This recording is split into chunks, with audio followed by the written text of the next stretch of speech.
You know, this is one thing that really bugs me, I just have to say.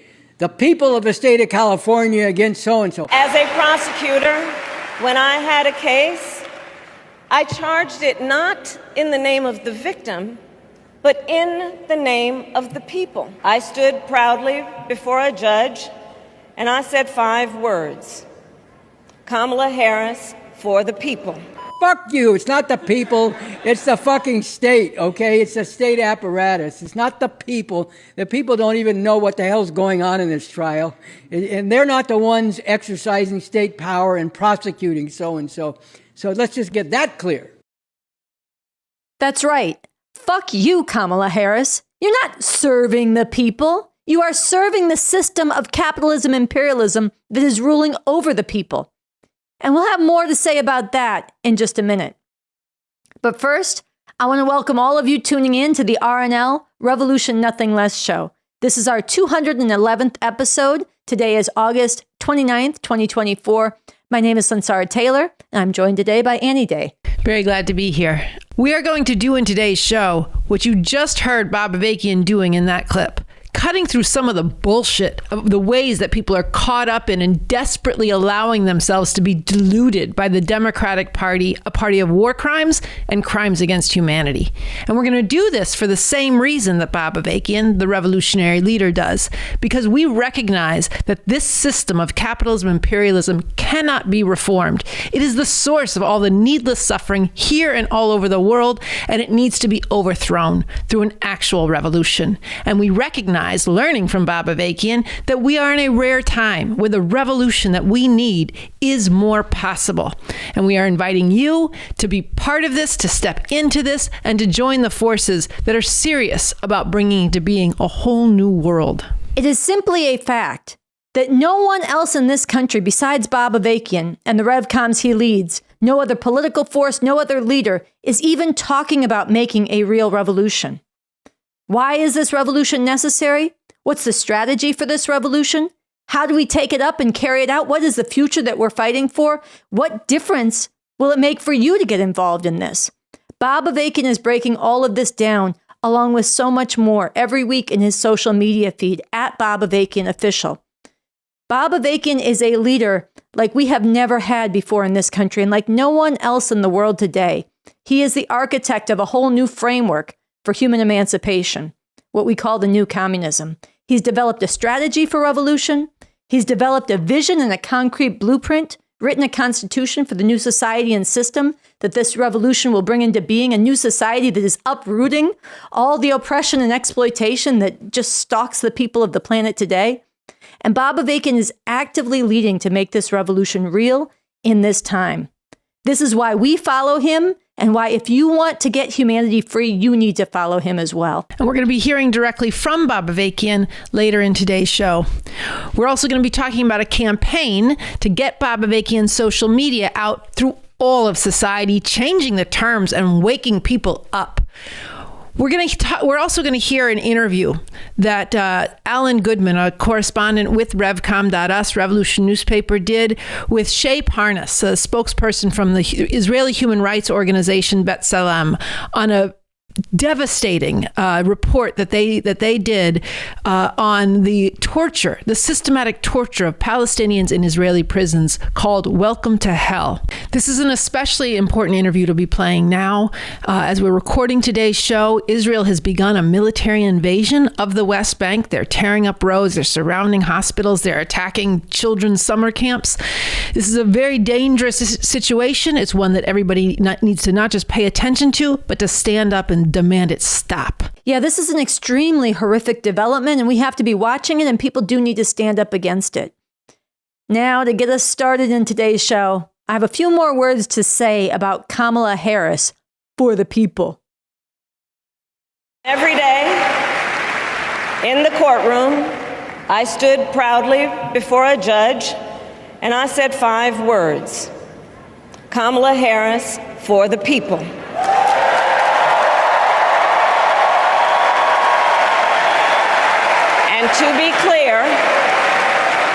And to be clear, my entire career, I've only had one client, the people. That is the bullshit that tens of thousands of Democrats lost their deluded minds cheering for at the Democratic National Convention. But it's a fucking lie. For 27 years, Kamala Harris was a prosecutor and then Attorney General in California.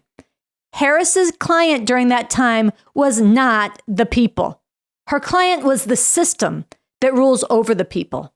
She served then, and she is still serving now, the system of capitalism imperialism, a system that rests on white supremacy, male supremacy, ruthless exploitation, vicious oppression, and plunder all over the world. Now, some people claim that Harris was a progressive prosecutor. Bullshit. Harris was an enthusiastic part of the machinery of state terror, of mass incarceration and brutality that has robbed generations of Black and brown people of their lives and their futures. Harris energetically enforced California's notorious 3 strikes law, California's version of stop and frisk, and the nationwide so-called war on drugs. During the years that Harris was a prosecutor and then Attorney General, California's prison population skyrocketed. It went from 87,000 in 1990 to 173,000 in 2006. Black people make up just 6% of California's population, but they make up 29% of its prison population. Latinos are 39% of the population, but 43% of those imprisoned. Harris didn't do this for the people. She did this for the system that rules over and brutally oppresses the people. In 2011, the crowding in California's prisons was so severe that in one prison, 54 prisoners were forced to share a single toilet. Inmates were dying every 5 or 6 days from lack of medical care. Things were so bad that the U.S. Supreme Court ordered California to reduce its prison population. It ordered California to release 5,000 nonviolent inmates. How did Kamala Harris, for the people, respond? For nearly 4 years, Harris and the Democratic governor, Jerry Brown, refused to carry out the U.S. Supreme Court's decision. They would not let the prisoners out. One law professor compared this to the Southern racist governors during the Jim Crow South who refused federal court orders to desegregate the schools in the 1950s. Progressive prosecutor, my ass. Harris didn't do this for the people. She did this for the system that rules over and brutally oppresses the people. And what about police murder? You know, that epidemic that so many people know is an open wound in this country that steals life after life of mainly Black and brown and Native youth? During her years as San Francisco's DA and then California's Attorney General, there were almost 1,200 police-involved killings in California.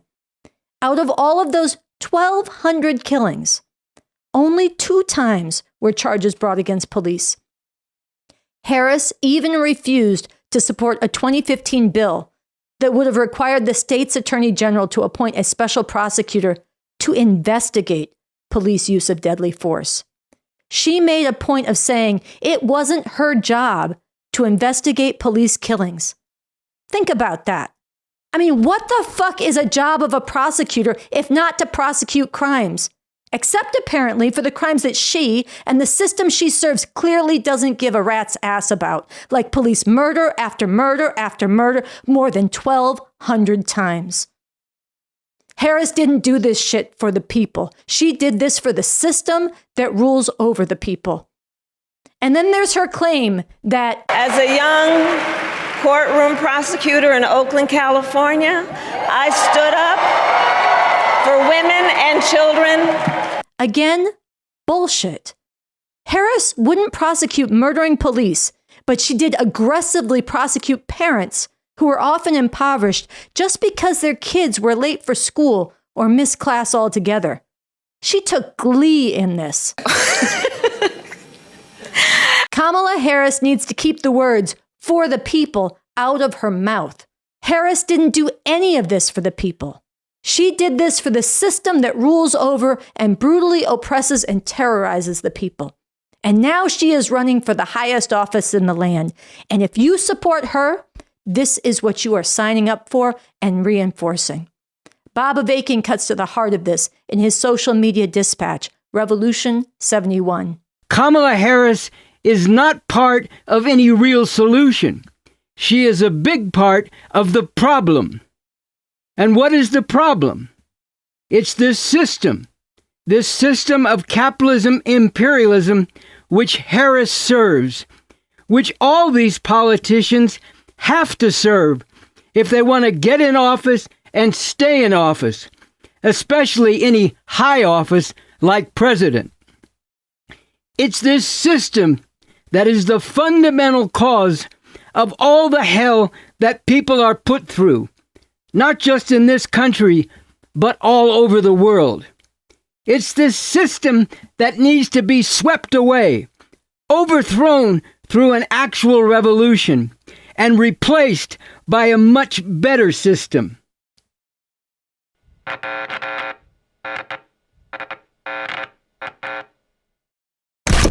Picking up on this theme, we open the show today with Bob Avakian talking about what "for the people" really means under this oppressive system.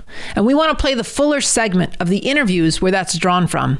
Here, BA digs more into the question of the rule of law and what that really means under this system. And as you'll see, for sharp exposure and a biting sense of humor at this system's utter hypocrisy, there is nothing like this. These interviews were done by the RNL show in 2022. Heart and soul and hardcore for revolution. And you can watch them in full here on our channel.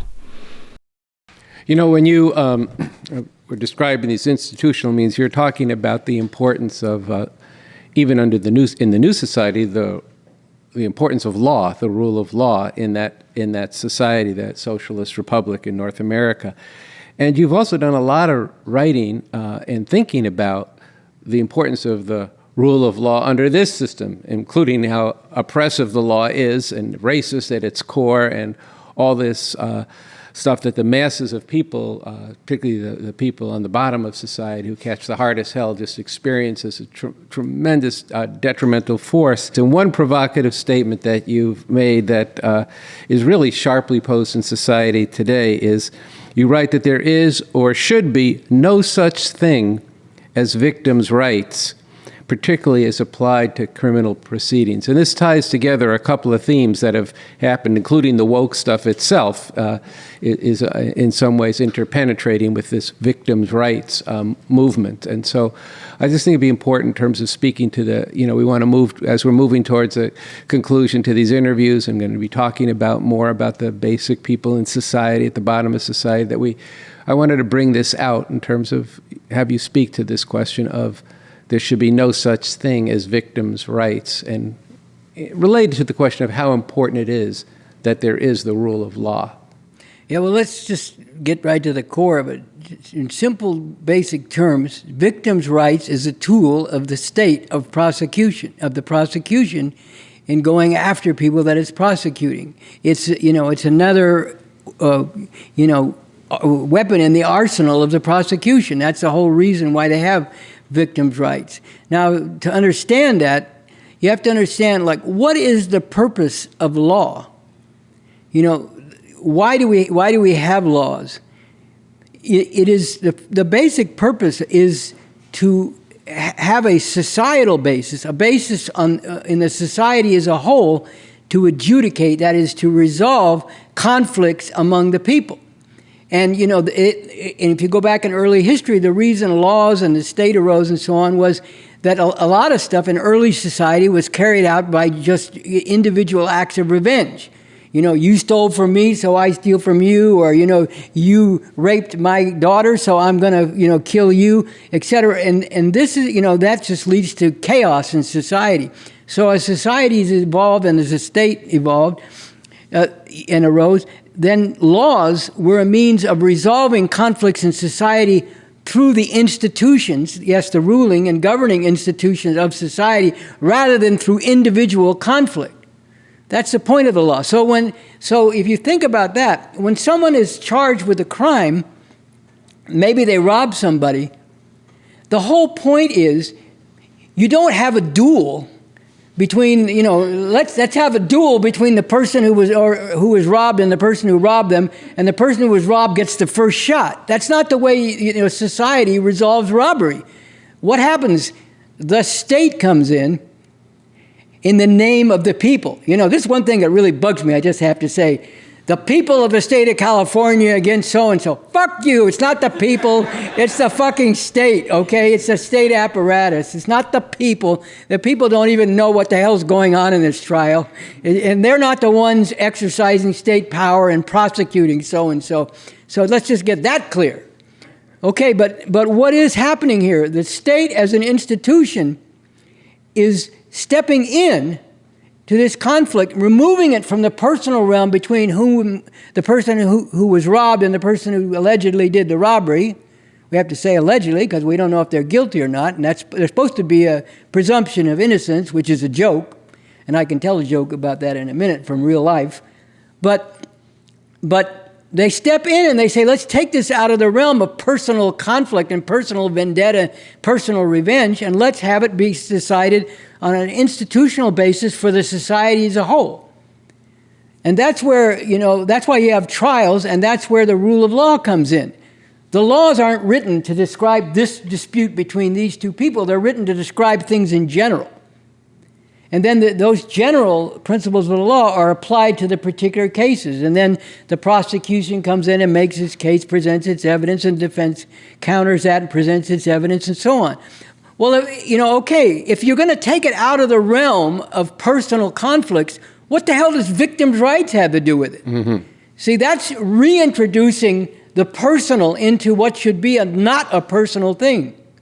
You're taking people who are supposedly caused to suffer by this, not maybe the person directly, if they're alive, or their relatives or loved ones or friends or whatever.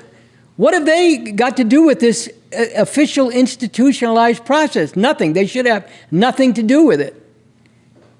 This is a question of the state taking it out of the realm of personal conflict and presenting it as a matter of law. So if you're going to do that, then you shouldn't have any, and all you're doing, first of all, the prosecution has a great advantage. It's the official institution that people have superstitious, religious life belief in. And, it has all kinds of resources that most people, especially poor people who are brought to trial, don't have. In fact, a lot of people, probably the main prosecution tactics is to pile on charges so that people who are in jail can't make bail, which is another problem. Will plead to lesser charges when, all these bogus charges were piled on to get them to plead to it. That's the main way the prosecution operates. So they don't need any additional advantage by bringing in, things that are going to prejudice the case against the defendant, which is what victims' rights represents. And I said I would tell this joke, and I have to tell this joke. It's a personal thing. It has to do with my father, who was a judge. Oh, his father was a judge. How could he be a revolutionary? Well, I will say one thing on behalf of my father, who's not around anymore. He was a liberal judge who actually believed in the rights of defendants and due process and all that. And he actually made a key decision right before the Huey Newton trial, which struck down the way that they were eliminating black jurors from juries. So he was a liberal judge, but we'd go around and, I'd tell him, well, you do good things, but you're within a certain system. So we went around on that. But he had a great story to tell as a judge. And this has to do with how bogus the presumption of innocence is, how nobody really believes it. And everybody who comes to become part of a jury pool doesn't believe it. And all the culture is against it. I mean, think of the culture. Somebody exercises their constitutional right to legal assistance. Oh, you're lawyering up. Think about it. It's made a dirty thing that you're exercising your constitutional right to have a lawyer. Oh, he's lawyering up. But anyway, so my father's, they were going through voir dire in this one trial where somebody was accused of robbery, I think. And voir dire is when they question the jurors to see if they can be impartial, which of course is a farce because of how they're conditioned by the whole operation of society and all the culture, the cop shows, all this bullshit that always presents the police as, beleaguered people trying, And by the way, I want somebody to show me a cop show where they don't violate the law, the cops. That's a challenge.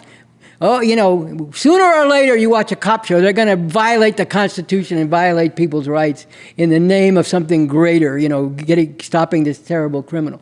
Anyway, so they're having voir dire in this trial, and the defense lawyer is questioning this one woman potential juror. And he said, now, you do understand the presumption of innocence, right? She said, well, I think so.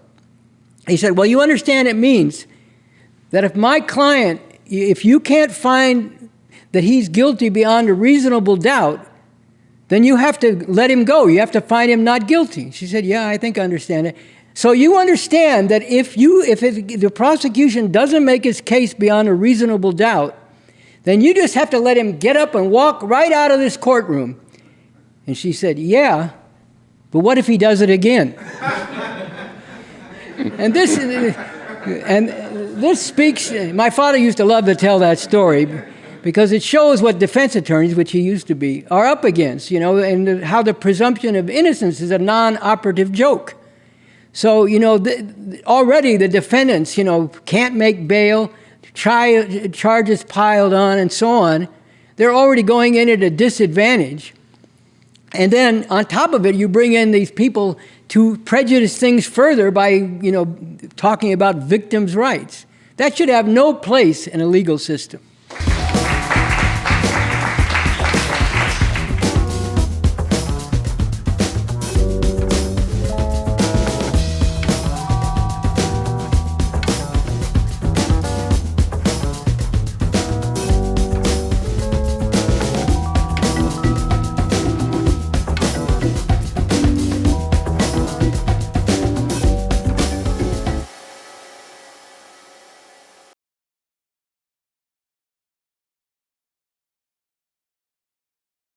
We are now 2 weeks into a major campaign to get Bob Avakian's leadership and his social media dispatches, his real-time revolutionary leadership, in front of millions, to make these a major pole of engagement, of controversy, of debate, and of contention throughout society right now in these very momentous times. So Annie has been part of leading this campaign, and I wanted to ask you to give us a sense of what's the impact been so far. So throughout the Democratic National Convention, people were part of raising over $13,000. This is just the beginning of what's required. We want to thank everyone who gave and was part of raising those funds. And that enabled us to kick this campaign off in a pretty good beginning level. And so BA's videos have appeared as of now on over 1 million screens, phones, tablets, computers. And of those over 1 million, at over 100,000 have watched some proportion. And a significant number of those people watched one of these messages all the way through. So again, that's a beginning, but there's been a lot of dynamism in that, of people actually beginning to hear BA's voice and engage the content. It's there's 330 million people in this country, so it's a small sample, but it's actually a pretty significant percentage of engagement and response. How much sense do we have so far of what the response has been? Again, this is just initial, but we have a pretty interesting sense of response. I mean, one is almost 600 people have subscribed to BA's YouTube, to his channel, to hear the messages that are coming out as things develop. So that's one metric or measure of what you can tell with the impact you're having. And two, there's been a kind of shitstorm of debate that's kicked off in the comments of the BA's YouTube videos. And that's been very interesting, and both a lot of people responding really enthusiastically and positively, and a lot of people hating what they're hearing, either because they're super pro-Democrat, pro-America, a lot of Zionists, and a lot of anti-communism. And one of the interesting things has been the debate, though, the contention. On one of the videos, all these people are writing lies. These are all lies. And other people who are just themselves hearing it for this first time are responding, where's the lie? Or straight facts. One person wrote on one of the videos, "Tell it like it is, brother." Someone else wrote, "Thank you, mate."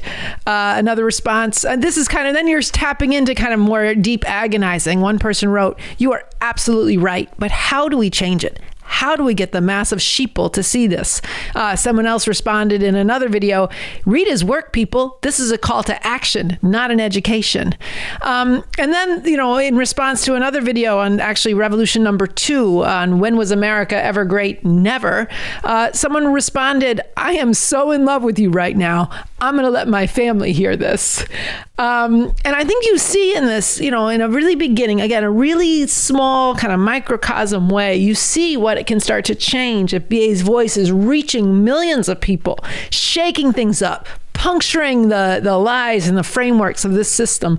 And then also starting to attract the serious ones, starting to attract the thousands who then sign up for BA social media and start getting trained in understanding why we need a revolution, how that revolution is possible, and the role they can play, like this woman, in spreading this to others and in getting organized and stepping forward. So again, this is just at the beginning phase of that process, but I think you can see the real dynamism of this in this moment.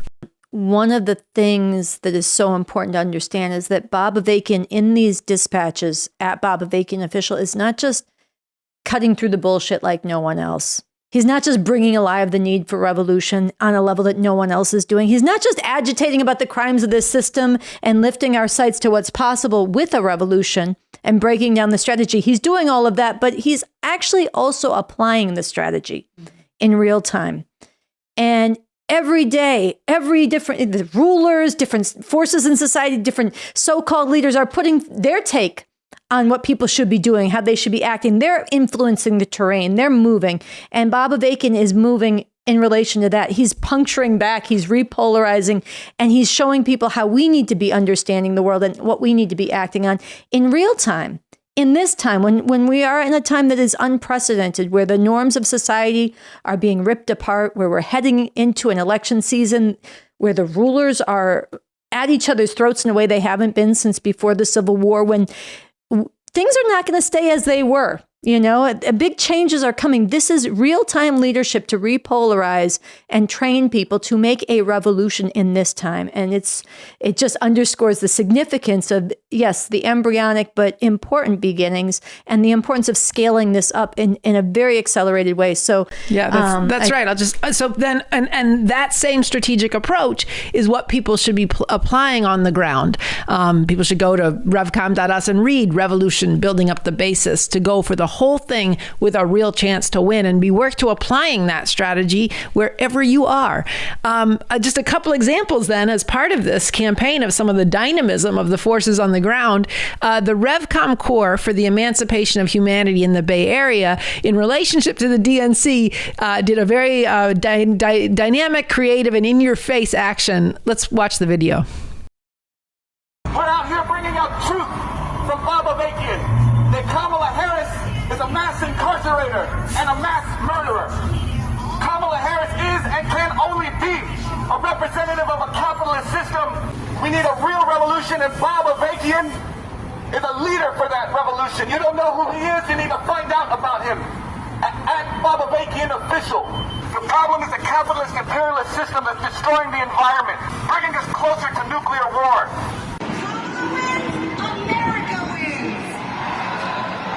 When America wins, you get oppression and destruction throughout the world. When America wins, you get the invasions of Iraq and Afghanistan. And you get what's going on in Palestine right now. Kamala Harris is a mass incarcerator and a representative of a white supremacist system. You can close the curtains on us, but you can't avoid the truth. Hey, liberals! We are here because we heard you're in love with a mass murderer and a mass incarcerator. Kamala Harris locked up over 2,000 people for weed-related crimes.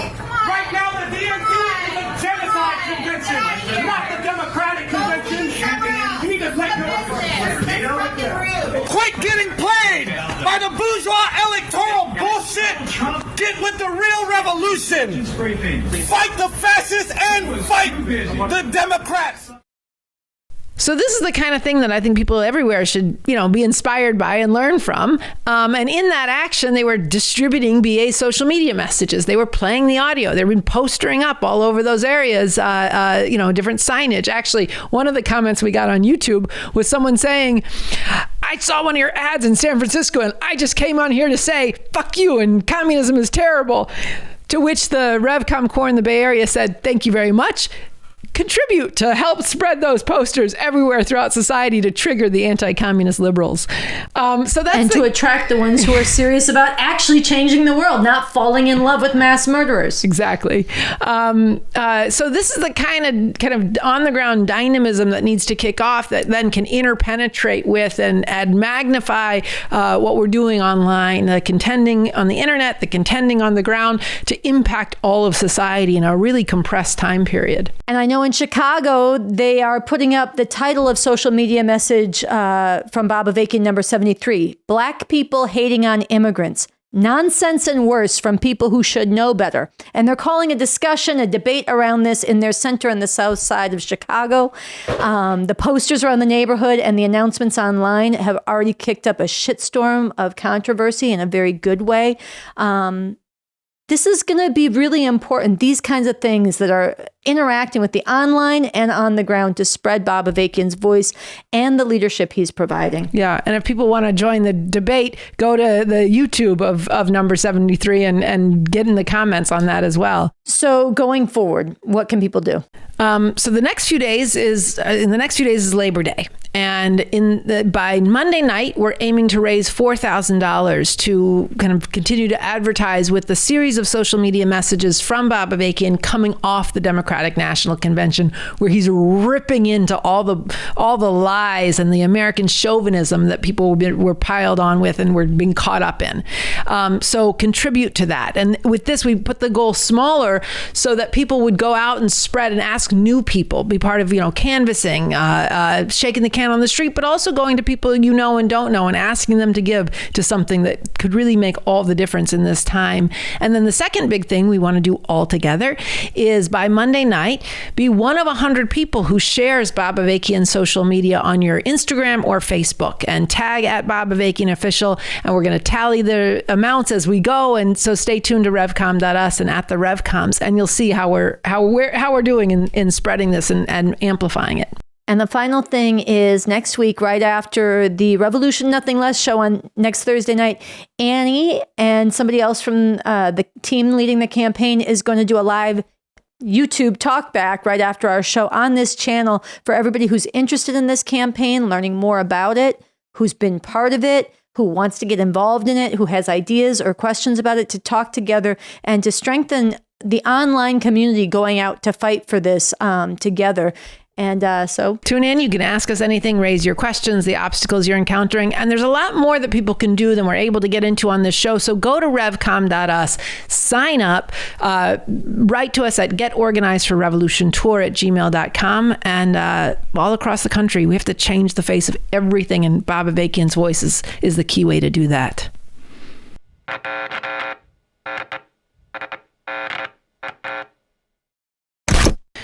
We want to play an interview that our correspondent Alan Goodman did recently with Shai, Parnes, a spokesperson for the Israeli human rights organization B'Tselem, on a major report that they released titled Welcome to Hell, on the systematic torture of Palestinians in Israeli prisons. As we are recording, a major military assault is underway in the northern part of the West Bank, occupied Palestine. A large-scale Israeli military operation in the occupied West Bank is continuing into the second day. According to Palestinian sources, the death toll has now risen to 17 people since Israeli military operations began. Israel is bragging that this is the most expansive military operation in the West Bank in years. Israeli military vehicles are tearing up roads. They've surrounded and blocked off hospitals. Reports are that they've entirely sealed off the city of Jenin, with a population of 39,000. This comes after months of escalating Israeli violence in the West Bank, with over 650 Palestinians killed, including children, to say nothing of the genocidal slaughter going on in Gaza. Just today, Israeli Foreign Minister Israel Katz said on social media, "We must deal with the threat just as we deal with the terrorist infrastructure in Gaza, including the temporary evacuation of Palestinian residents and whatever steps are required." He said, "This is a war for everything and we must win it." This is straight up Nazi genocidal talk promising ethnic cleansing. And this is what is being fully backed and funded by genocide Joe Biden, war crimes Kamala Harris, and the system of U.S. capitalism imperialism. This needs to be opposed by all people of conscience now. Now here's Alan Goodman and Shai Parnes. So I'm speaking with Shai Parnes, the spokesperson for the Israeli human rights organization B'Tselem. And on August 5th, B'Tselem released a report titled "Welcome to Hell, the Israeli Prison System as a Network of Torture Camps." Shai, thank you for taking time from your important and courageous work in Israel to share the results of this investigation with our viewers. Can you paint a broad strokes picture of what the report reveals and maybe share a couple examples? Sure. Good morning, Alan. Thank you for inviting me. So the report, Welcome to Hell, contains 55 testimonies of all released Palestinian detainees from the entire region, Gazans, West Bankers, from East Jerusalem, and even for Israeli Palestinian citizens. And they were held in 16 Israeli prison facilities, 13 of them by the Israeli prison system, and 3 of them by the military. So we're talking both genders in these 55, and the youngest is 16 when the oldest is 65. So we're talking about people in different backgrounds, of course, both genders, spectrum of age, different facilities, different times. But what was remarkable, it in some way, they're all telling in rough lines pretty much the same story. They're all saying there was constant beating and violence in the facility, lack of medical treatment or even mistreatment. They were even saying the same amounts of non-food they got, like in different facilities, about starvation, about lack of sanitations or hygienic supplies, being with the same underwear or shirt for weeks or even months, overcrowding in the cells. Sometimes in a cell that should contain 6 inmates, there were up to 14.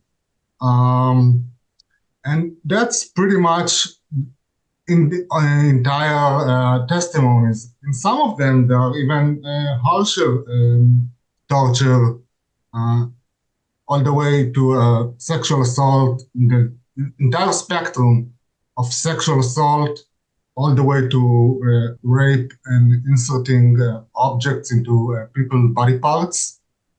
And some cases of inmates who were witnessing torture to death of fellow inmates. The report describes vividly people dying over 12, 24 hours in front of their cellmates while their cellmates demanded care, begged for care, and the prison authorities were very aware that these people were dying. So maybe you could talk about that. So if we will zoom out just for a second, it is 60 Palestinians detainees died while being held in Israeli authorities from October 7th. Some of them during transfers from one facility to other, some of them from violence and beatings while they were taken from Gaza to the prison, some of them in prison from being beaten, and some of them from lack of medical treatment. In the report, there's 3 cases that we followed and investigate. One, as you mentioned, is a prisoner who was even beaten harsher than other prisoners. And he was, as you just said, he was crying for help the whole night while the person telling us about it was in the next cell. And as he described it, when the guards came in the morning for the routine count, and they yelled his name, nobody answered. So they say, okay, what are you fooling with us? And still nobody answered. So as he described it, they entered the cell, still trying to wake him up, and like even touching him or kicking him, but he was already dead. And then he continues and describes that the medical team came pretty quick, tried to do what they can, but he was already dead. And then they just said, Allah yarahmu, and put him in a body bag. And that's it. Another thing that struck me in the report is how frequently and how brutally prisoners were beaten. Can you talk about just how pervasive and how brutal the beatings are in these centers? It's pretty much constant, or they beat whenever they want. But what's usually in the framework of torture, it's during interrogations to get something from the detainee or to affect him in some reason, for some reason. But what we've seen, they don't even interrogate those people. Vast majority of the detainees we spoke with were released without any legal procedure. They weren't charged with anything, and they were released. So even by the Israeli authorities, the vast majority of them did nothing, but they would still be beaten because that's what the Israeli prison system has become a network of torture camps. Your report concludes with, and I'm going to read this, this reality is unacceptable and fills us, Israelis and Palestinians who believe in justice, freedom, and human rights, with shame, anxiety, and rage. Can you talk about that, why it's so important from your perspective? Yeah, obviously, torture is prohibited and forbidden under any circumstances in the international humanitarian law. Every human being, no matter of his actions, is entitled to be treated as a human being, no matter his race, gender, and his action. It's a principle in international law, and Israel is a part to this anti-torture pact. But as we've seen, torture is still happening around the world and also in Israel. I would have to say about the emotions you speak. If we speak about the staff, who is joint staff, Jewish, Israeli, and Palestinians, yeah, it's anxiety because who knows who's going to be next. And for the Palestinians and what we said about the jailing project, but even for Jewish with the full rights, when these tools and this procedure entering the system, you might be next. That's how the prison facilities of Israel now handling prisoners. It's going to be the same procedure, the same staff who will face even Jewish population. I want to thank you for the time to do this interview, but also for the important and courageous work that you and your organization are doing. Can you tell our viewers your website, where they can find this report and learn more about B'Tselem, and anything else you want to say before we end? Yeah, sure. B'Tselem.org. All investigations and reports are published both in English, Hebrew, and Arabic. You can follow us on Twitter, Instagram, Facebook, and visit our YouTube channel. and help us protect human rights in the area. Okay, thanks again. Thank you.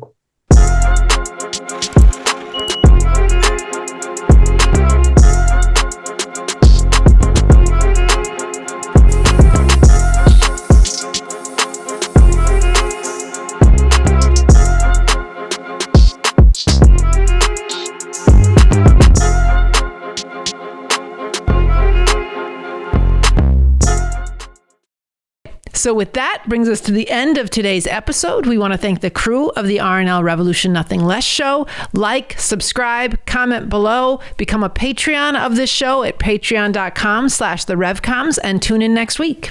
And remember, she'll be doing a talk back about the campaign to get Bob Avakian's leadership and social media all throughout society. That'll be live right after our show. We'll see you next week.